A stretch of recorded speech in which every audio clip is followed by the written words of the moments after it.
a gentleman who was in our College of Law and helped to establish our American Indian Law Review, which is one of the most important national publications discussing issues of legal matters for Indian nations. And so we have an incredibly strong, I was told by the Dean Harrows the other day at a meeting that the two main areas of our College of Law here are Native American law and earth and energy law. Surprise.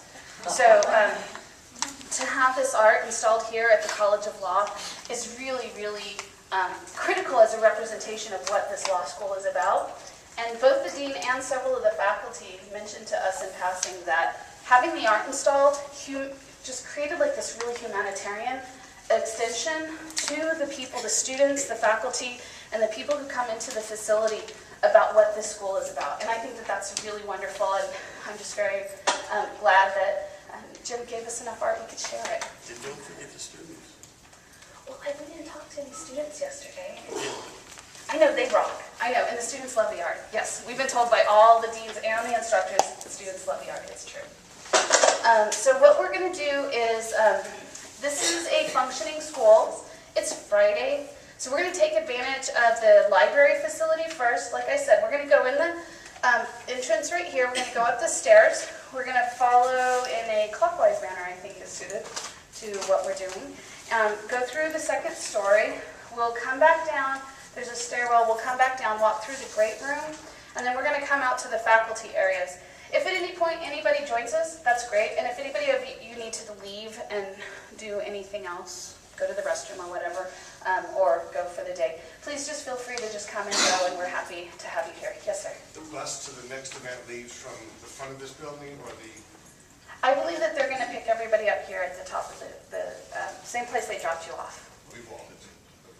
Oh, yeah. Who got a shuttle ride over here? And it was over here? You got dropped off right here? Yeah. Okay. Okay. Okay. And I think that we have about an hour, but I'm only going to try to take 40 minutes to make sure that nobody gets left behind. Okay? Okay. Can't mention the dean's office. Well, we're going to go through there. We're going to go through there. Yeah, we're not going to look that out. Okay, if you'll follow me, and let me know if you can't hear me. So, we're happy that you're all here. I'll try to point out the piece, and hopefully if you can't hear me, just raise your hand, and I'll ask you if you have a question, and you can say, no, I just can't hear you, and that's fine. So this is a colored charcoal on, it's charcoal pencils by Alex Seotawa. Jim's going to correct my Hopi. That's Zuni. Zuni. Well, he's going to correct it all, thank God. That's all right. Hey, at least somebody around here knows what they're talking about, right? In the themes up here, one of the things that I wanted to share with people is how Native artists use their culture to kind of express their cultural identity. And so to talk about like this Zuni artist who's presented this figure who is looking like a bear. And just to share with you that for Native people, when we have, for instance, clan affiliations, often these things are tied to things in nature. Our affiliations are tied to forces in nature, creatures in nature. My own tribe, we have like a lizard clan, we have a squash clan. And so, to people from the outside, you might go, well, what the heck? Are you guys all yellow? Or, why I see you're kind of squash shaped, but, like, how does that work? But the thing is that our clan systems are a way for us to sort of reference that, the broader scope of being on the planet, and to embrace those forces that somehow collectively provide a balanced sense and harmony within our environment, and also to reflect our mutual dependency with those beings outside of ourselves. And so this gentleman has, I'm trying to see, I'm getting a lot of glare. Well, it's a male bear, and you can tell because he's just got the skirt on, his chest is exposed, and he's dancing, he's got his shoes on, and looking very bear-like. And I think that this is an expression not only of the artist's identity and perhaps what he was thinking of, but also how that's related for him to the ceremonies and rituals. Would you like to add anything? I feel like you want to add something. Okay. Yeah, this figure here also comes out with a snake around the throat in some of the dances. And he's led by other Kachinas throughout the dance and in the manner in which he presents himself at that particular dance. I happened to be there one year when they had that dance. Also, Alex Yautua was the artist that painted all the murals in the church in the last 15 years, I think it was. Wasn't it? Yeah, approximately the last 15 or 20 years, he painted murals in there. And two of his sons have followed in his steps, and they are also artists. And I should have at least one painting of each of them in the collection also. Okay, we're gonna go this way. You can go ahead and talk, but feel free to take your time joining us. But as you come here, you'll see what I'm talking about. I'm looking at a painting by Ernest Whitehead called The Pubescent Girl. And one of the things that I really love about this piece is this is also one of the pieces that I kind of think of like within that vein of identity, similar to the piece that we were just previously looking at, is that this young woman is just going through her puberty ceremony. You can tell by the way she's dressed. She's Apache. You can tell by her cactus kicker moccasins. These small details really mean something to our people.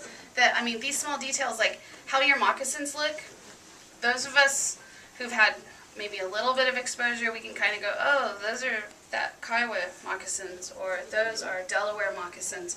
And so these small details, yeah, they're just shoes, but they do matter in expressing that Native identity.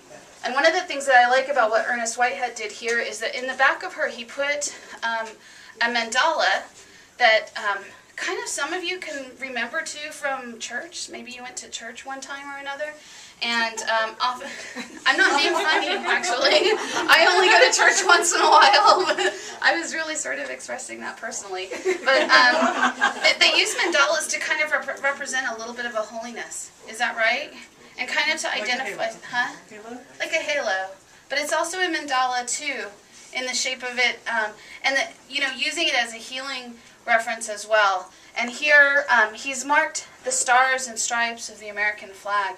And oftentimes when we think about Native American art, people forget that Native artists very much so see themselves as Americans. Now that might seem sort of redundant, but often in the language of politics, and I hate to say it, but it happens often in our state, is that Native Americans are not always seen as Oklahomans, are not always seen as Americans. And I think that it's really important for people when they're looking at this art to remember how important the multiple levels of our identity that our Native community embraces. This gentleman is an Apache Indian. Yes. And he's been painting for a number of years. I haven't seen his things recently, but usually you would find his paintings down in southern Arizona at Mark Body's shop and a few of the others that sold things down there. And the next painting here is drawing by Gus Kniffen, another Apache, and he did fabulous things with a pencil. And you'll see there's several of them around. Quite a few of Gus Kniffen's in here. We're going to head this way. Yeah, I think This so. is one of the, this painting here is done by one of the Navajos who's famous for their delicate work and the use of which they use all of the landscape and get everything involved in it rather than just have a sort of a blank page with a couple of drawings in it. Irving Toddy is another one, and Irving Toddy was the son of Bialac, who was one of the most famous of the younger painters, the early painters, I should say. And there's really not much I can say about the painting. You've got to take a look at it closely yourself. This is one where you can't really be too far because of the detail that he's put in here, and it's absolutely wonderful. You can see the carriage in the back, and the people coming in, and the berries being picked. And they use them in ceremonies, and I believe they also use them in food and other things. And it is a dye. And as a dye, right. One of the themes that we prepared the gallery guide to talk about is space and place. And I'd like to say that the show at the Fred Jones that's in the upstairs level. We have an upstairs show and a downstairs show. The upstairs exhibition is actually following these same themes, but they have more elaborate labels. So as we talk about this here, you'll hear some of this sound maybe a little bit repetitive to what you might read over there, but of course it's different work and we can speak to different points. One of the things I like about this James King painting, the oil on canvas painting, is that this is located, I'm pretty sure this scene is taking place at the bottom of Canyon de Chelly. And so to understand like how they see the strata being represented in the detail that he's paying to that very specific location, and then also the fact that there's a seasonalness to this because you can't always be at the bottom of Canyon de Chelly. And so the fact that, I think it's one of the things that Jim makes a point of, is that these artists work from their personal knowledge and not just some scholarly sort of academic knowledge, because you would have to know what season that those juniper berries come into play to know that you could make this painting. Does that make sense? Like you can't just do this in winter or you can't do this in spring. There's a certain time that this happens, and otherwise you'd get washed away by the floods. Yeah. One other thing about James King, I have one of his paintings hanging in my house in Scottsdale, and it's as large as from about this window.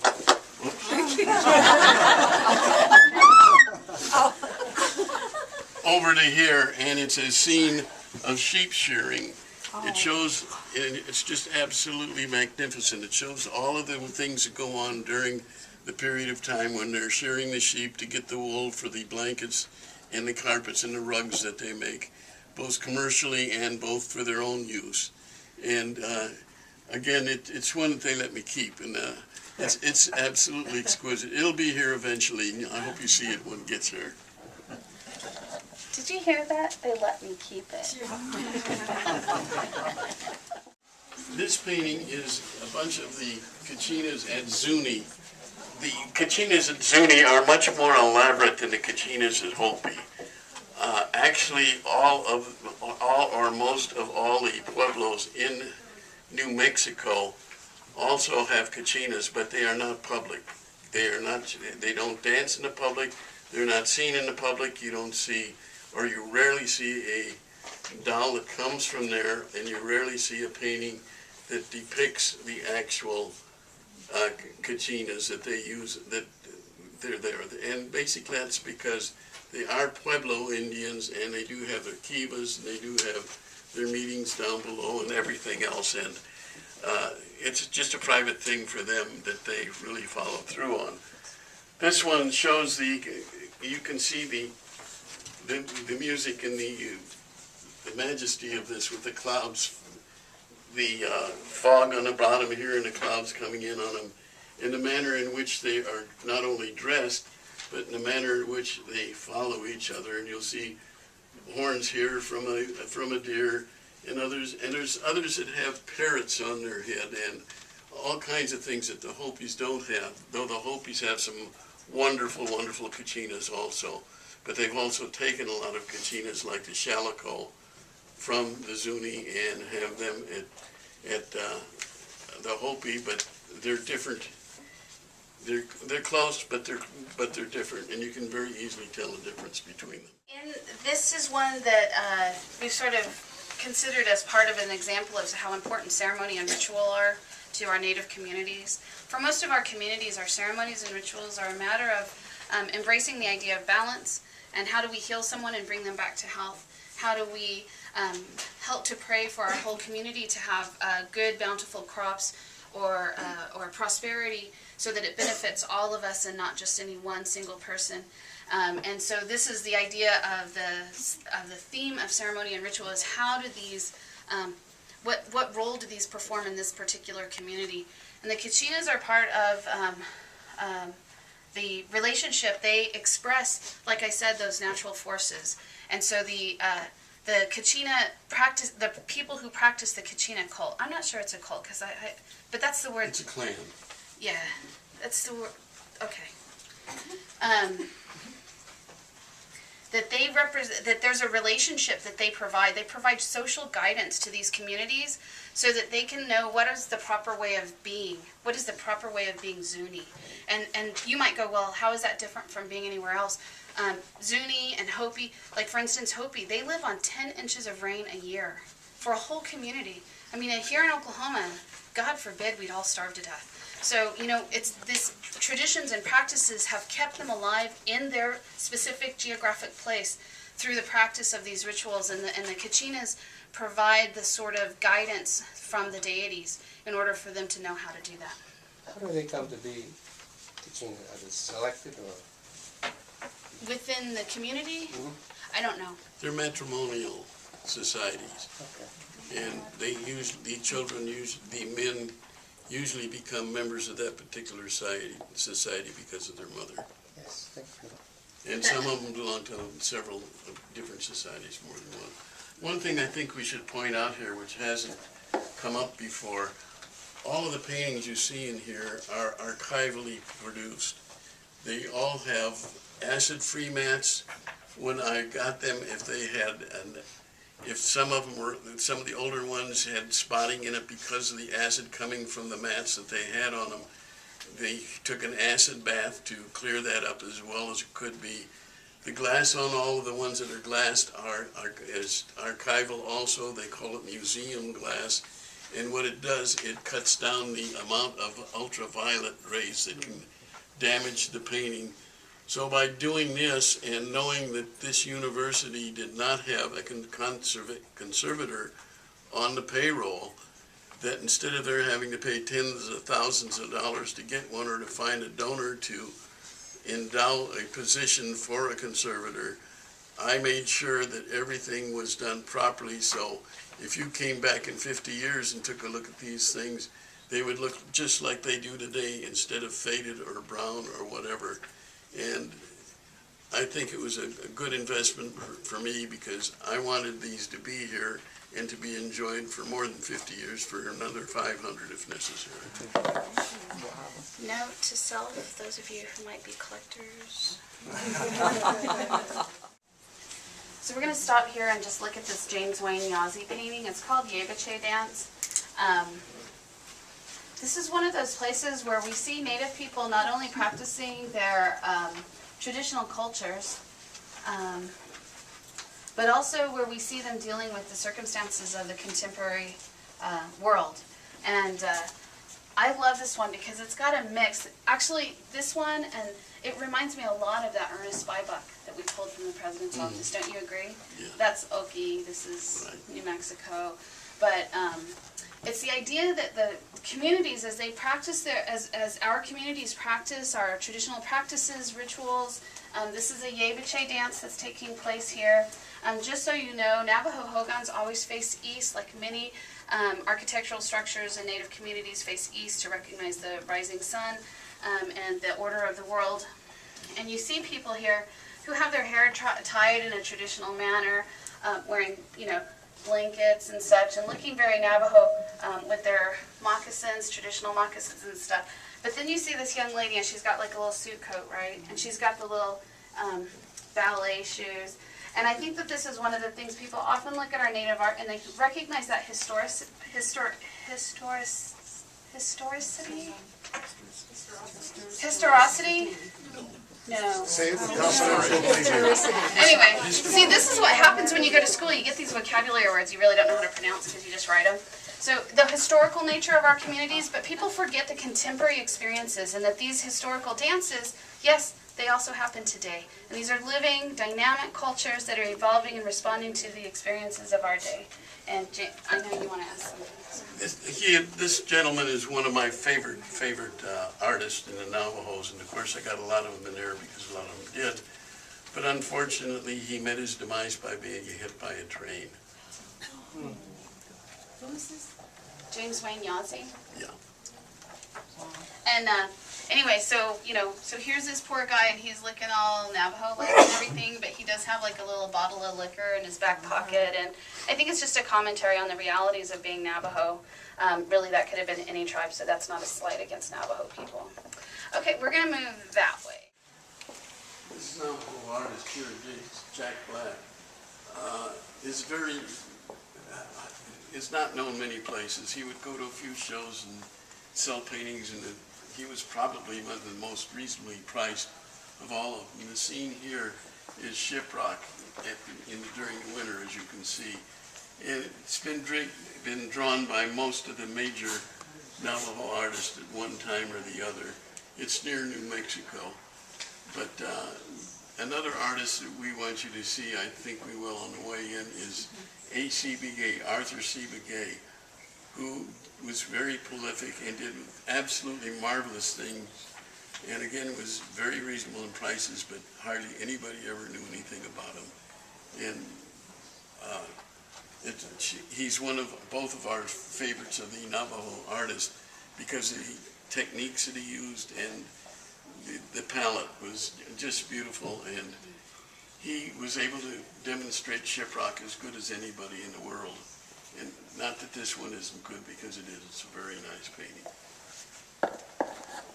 And I think one of the things that I want to add here is that Shiprock is often depicted by Navajo artists, and okay, so it's a beautiful geographic location. I think you'll all agree with me on that. But also because it plays a specific role within their creation stories. And this isn't unusual for most Native communities, is that the tie to particular locations will reflect itself either into being compressed, for instance, into some kind of design reference. Most of you probably have seen like a step motif as sort of a generalized mountain or the bottom of a cloud. But Shiprock in particular for the Navajo people is where it's where a monster bird used to nest, and it's part of one of the phases of their emergence story. Tony referenced that today about we live now in the glittering world. And there was a time when the monster birds actually helped to protect us. And so this particular land formation is where they nested, and the formation itself is considered to be sort of the bird returning to the earth in that sort of cyclical process. And the form of it, you never can see it from any particular angle, but geographically, geologically, it actually does take on the form of a bird if you looked at it from like a Google map or something. And if you've never done that, I encourage you to do it. It's actually kind of breathtaking to see that and to realize that the Navajo people recognize that and, have this story about it. Did you want to say anything? But it gets its name from by looking like a ship. Its English name is called Shiprock because it looks like a ship that got landed up against a rock. Hey, Marwin, how do you say it in Navajo? Zepatah. Zepatah? Rock with wings. Yeah, the rock with wings. Okay. Paintings by Gus Kniffen. 3 more paintings by Gus Kniffen, and you can see the way he handled pencil and ink was just unbelievable. Nobody else did these type of drawings that I know of. And used to get them at Gallery 3 in Phoenix. On Third Street. Oh, my goodness. Okay, this painting here is done by one of my favorite living artists, who everybody tells me is quite a character. He and his wife have produced quite a few books for children where she does the writing and he does the actual painting. This is a painting of a little people, one of the legends that different, particularly the tribes in this area have. And it shows the way that he demonstrates. Now what he did, he painted it in the 15th century. He did it in the 15th century with the fauna and the flora all from that particular area. He did the research from that. I presently have a painting of his approximately this size in my computer room at my house in Scottsdale, and it has 80 bears in it. Oh. And it's fabulous. And as a matter of fact, tribes 1, 2, 3 locally here carry his works. And they're just wonderful. The legends that he tells and the stories that go with them are just fabulous. And he's reproduced in a lot of books. If you've got kids, you might want, I'm pretty sure 1, 2, 3 has got some of the children books there. You might want to get them for him because they're just so delightfully done, and his wife does such a wonderful job of writing for children. One of the things that I think Jacob is especially good at is historical research. A lot of people look at his work and it's very colorful, it's really beautifully composed. It's incredibly complex, but Merv Jacob actually does the research to find out what kinds of trees would have been around the villages at that time. Many people forget that in our sort of the history of our planet's surface, different species migrate, just like we as people have migrated, different species have migrated, and so he really does that historical research to make sure that these are the right kinds of trees, these are the right kinds of animals that would have been there, any kinds of traits like that. And the fact that he depicts our little people, well, he's Cherokee, so they have their little people, and then my Choctaw people, we have our little people. And, but, you know, these are things that even I grew up with, and you can call me crazy, but the heck if as a kid I was going to get lost in the woods too late, because I wouldn't want to get kidnapped by the little people. It happens, I'm telling you. So, anyway, it's really worth looking at. We're going to move on and let you guys come and take a look at it. But please take just a moment and really just soak in all the detail that the artist has invested in. And I know that both Jim and I appreciate that for him, of what Merv does. And there's one right next to it too. Yeah, once in a while too, he will put like a big moth in this particular area, and it's not a moth that It's that exists. one. It's that one. Okay, we've got this one right here. And that moth does not exist anymore, but it did during that period, from what I understand. This is a Hopi painting here of the kiva, where they have the religious ceremonies and where they meet, and the Kachinas go to. And you see a couple of Kachinas approaching here now, and you can see all of the priests sitting down here, as well as the people in the village standing around and looking and watching them as they approach and so forth. It's kind of interesting because Mark Botti, who put out quite a few books on Southwest Indian arts, pamphlets, I'm sure they probably have them in the in your gift shop. And this, I believe, appears on one of the back covers of that particular book. And when they printed the book, they darked out the priest because they didn't feel that that was proper for that type of knowledge. But it still takes in the rest of the things here. And it's not one of the better known Hopis for this stuff, but I've forgotten the other type of arts that he does work with, and he does very nice work on those too. And you can see here he's got the European style where he's got everything in here, the ground, the sky, and the buildings and everything else, but yet you'll find, and we really haven't had time to stop by one of them to show you, where they really don't have anything in there except the individual itself. And it's sort of a trick, or whatever you might want to call it, that a lot of the early painters did, and that Dorothy Dunn promoted with a lot of the artists, trying to get them to do the same thing that they did before. Here's another Hopi painting of the Eagle Dance here, and I recently got one of these by Fred Caboti, who's probably the premier Hopi painter that ever lived. And he was also a teacher as well, and also a close friend of mine. And he did this dance also, and it was done, we know it was done before 1933, because it's a frontispiece in a book by Harold Ickes' wife. Harold Ickes, back in '33, was the Secretary of the Interior, and as such was in charge of all the Indians and the Indian villages in the United States. And it's a wonderful painting, which will come here eventually too. It's being framed right now.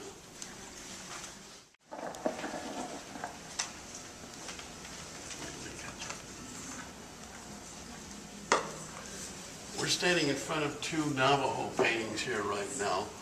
One of them showing the Navajo, not necessarily gods, but the Navajo deities in the stars and so forth. And one of the experts in the stars is standing next to me. She knows the constellations. She knows what they are there for. She knows how they affect the earth and everything else. And the other painting next to her here is by Harry Walters. Harry Walters was the head of the Navajo school for a number of years on the reservation, And he painted some really fabulous stuff. As you can see how dark it is, and yet how he gets across his situation, showing the Navajo Ye doing something with the woman here. I'm not sure exactly what's the title on that. Medicine man and patient. Medicine man and patient. Well, it's a medicine man then trying to complete his cure on it. Usually, when you see a situation like that, in my knowledge, there's a sand painting available someplace close, which is used as by the medicine man to provide for the protection and the curing of the patient.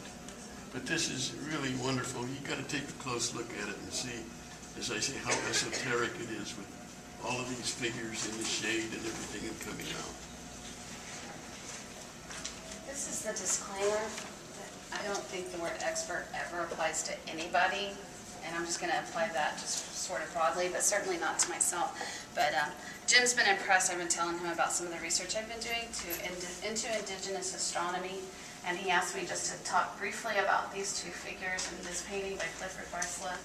And I just want to, for most Native communities, our relationship to the earth is only equaled by our relationship to the stars. And many of our tribal cosmologies, those stories are written in the stars. And so the two figures that you see here, they're Yebache dancers, they're Yebache figures, they're deity figures. And it's a man and a woman. And those are actually two very specific constellations that are visible from New Mexico.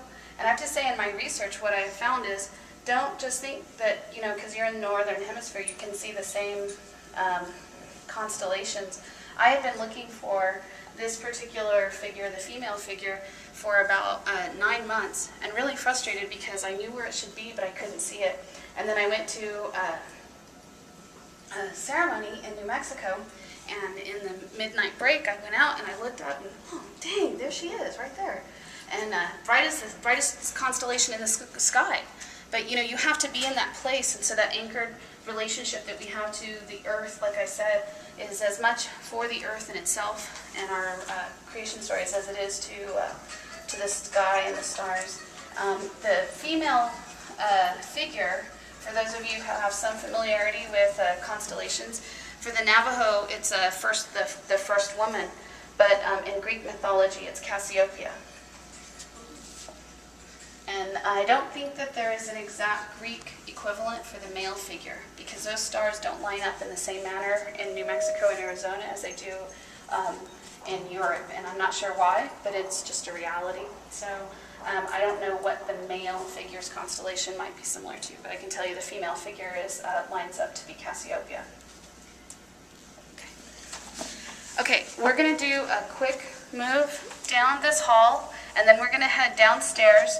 And there's an office that, if you look over there, it's in the corner, that direction, at the next level. And we're just going to peek in there real fast to see. It's a Harrison Bagay painting, isn't it? I don't remember. I'm pretty sure it's a Harrison Bagay painting. I'm pretty sure. And it's worth looking at. And then we're going to go from there. We'll go back over to where the shuttles will be for anybody who needs to catch the shuttle. I don't want to keep you to where you're walking back to the hotel. And I only drive a Corolla, so. What's the next scheduled event? I think after this concludes all the public events. There is a presidential dinner at 6 o'clock at the Fred Jones. One of the things that we've been invited to do by the Dean of Law, Dean Harrows, is to take advantage of all the areas, the administrative areas. Now, there were administrative areas in the library that we actually just bypassed, but we bypassed a lot, so that wasn't for any reason other than to just complete the tour. But I'd like to take a stop here and just show this Harrison Bagay piece. This is one of those ones. This is a watercolor on paper, and I think very similarly to the piece that Jim stopped at the top of the top of the corner. As a watercolorist, you really have to be very careful with every brushstroke, with every placement of the color, because the thing about watercolor is that when you don't do it right, it's really hard to cover up. Oils and acrylics, you can go back and make corrections, and you can change it. But once you put some watercolor paint down on the paper, basically, you have a mark that will be there. And one of the things that I really like about it is that if you look, Harrison Bagay's taken the care that there is one figure in the central couples dancing. It's right here. And he's dancing on the wrong foot. So certainly there is that idea that he's trying to represent the culture accurately, and there's usually one doofus, sometimes it's my husband, who can't put the right foot down. And I just love that Harrison Bagay took that moment to just make sure that we remember that sort of human fallacy and not to make things too perfect. And I know Jim wants me to remind you to let you know that if you didn't know, Harrison Bagay just passed away just very recently, and it was a great loss. Yeah, just one other thing I want to say. If you were at the thing that we just had over across the street, I mentioned about they're doing things by memory instead of actually being there. As you can see from this painting, there's no way in the world that he could have painted that after he had seen during the time of the dance. He would not have had time to sketch it, but he lived in his 90s, and he saw these things all during his life. He knew the costumes that they wore, he knew the attitude that they took, which shows in a lot of these people, if you really look for it, and the clothing and the manner in which they handled this. And of course it was called a squaw dance at that time, and I don't know if they still call it that way because of political propriety and so forth, because we had a squaw peak in Phoenix and it raised all kinds of hell because of the name, and they finally changed it to Piestwa Peak. If you were interested, what we're going to do from here is I'm going to actually go out to the shuttle and I will let them know that we're basically finishing up our tour. But I think that on this occasion that there are works down the hallway here of the administrative suite. If you could politely, knowing this is a working environment, if you're interested, you're welcome to walk down the hallway. It's not too deep. It's about 6 offices deep. You could go and take a look at those things, and then come on back out to where we're going to meet the shuttles, and basically this concludes our tour. And I really appreciate all of you for joining us today.